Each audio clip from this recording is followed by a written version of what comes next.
नमस्कार मित्रांनो, Balaji online info या चॅनलवर तुमचं स्वागत आहे. मित्रांनो, तुम्ही जर आता ग्रामपंचायत एरियामध्ये राहत असाल तर तुमच्यासाठी खूप आनंदाची आणि महत्त्वाची बातमी आहे. तुम्ही जर घरपट्टी व पाणीपट्टी भरत असाल तर तुम्हाला त्याच्यावर 50% सवलत मिळणार आहे. तर हे जे सवलत आहे ते तुम्हाला मुख्यमंत्री समृद्ध पंचायत राज अभियान यांच्या अंतर्गत मिळणार आहे. तर यामध्ये काय अटी आहे, काय नियम आहे आणि हे सवलत कोणाकोणाला मिळणार आहे तुम्हाला ह्या व्हिडिओमध्ये मी सांगणार आहे. माझ्या चॅनलवर पहिल्यांदा आले असाल तर माझ्या चॅनलला सबस्क्राईब करून ठेवा आणि ह्या व्हिडिओला शेवटपर्यंत बघा. चला तर मित्रांनो, व्हिडिओला सुरुवात करूया.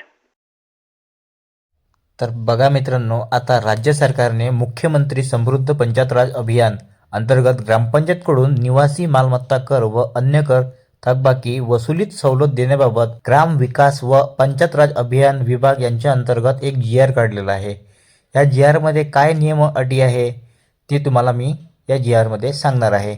तर सर्वात पहिले राज्यातील सर्व ग्रामपंचायतमधील ज्या निवासी मालमत्ता धारकांनी मालमत्ता कर, पाणीपट्टी आणि दिवाबत्ती कर इत्यादी करांच्या सन 2025-26 या चालू वर्षाच्या पूर्ण रकमेसह दिनांक 1 एप्रिल 2025 पूर्वीच्या एकूण थकबाकीची 50% रक्कम मुख्यमंत्री समृद्ध पंचायत राज अभियान अंमलबजावणीच्या कालावधीत एक रकमी ग्रामपंचायतीकडे जमा केल्यास एकूण मूळ थकबाकीच्या रकमेस 50% सवलत राहील. म्हणजेच सन 2025-26च्या पूर्ण रकमेची जी रक्कम आहे आणि प्लस दिनांक 1 एप्रिल 2025 पूर्वीच्या कराची एकूण थकबाकी मिळून येणाऱ्या ज्या रकमेची 50% रक्कम आहे ते तुम्हाला भरावं लागणार आहे.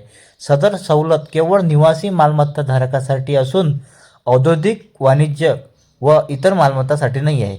म्हणजेच हे जे स्कीम आहे, म्हणजे हे जे ज्यांना सूट देण्यात येत आहे हे फक्त ग्रामपंचायतमधील जे घरं येतात ग्रामपंचायतच्या आत त्यांनाच हे सूट आहे. जे रेसिडेंटल प्रॉपर्टी होल्डर आहे, म्हणजेच ज्यांचं दुकान वगैरे आहे, म्हणजे कमर्शियल दुकान आहे वगैरे आहे, त्यांना हे जे सवलत आहे त्यांना मिळणार नाही आहे. तर सदर सवलत उक्त नमूद अभियान कालावधीत लागू राहील. म्हणजे जे तुम्हाला दिलेली तारीख आहे, म्हणजे उदाहरणार्थ 31 डिसेंबर 2025 पर्यंत ती दिलेली आहे तुम्हाला, त्याच तारखेच्या अंदर तुम्हाला ही जी रक्कम आहे हे भरावी लागणार आहे. तर मित्रांनो, तुमच्या जी ग्रामपंचायतमध्ये जाऊन तुम्ही लवकरात लवकर ह्या संधीचा लाभ घ्या आणि 50% सवलत याप्रमाणे तुम्ही रक्कम भरू शकणार आहे.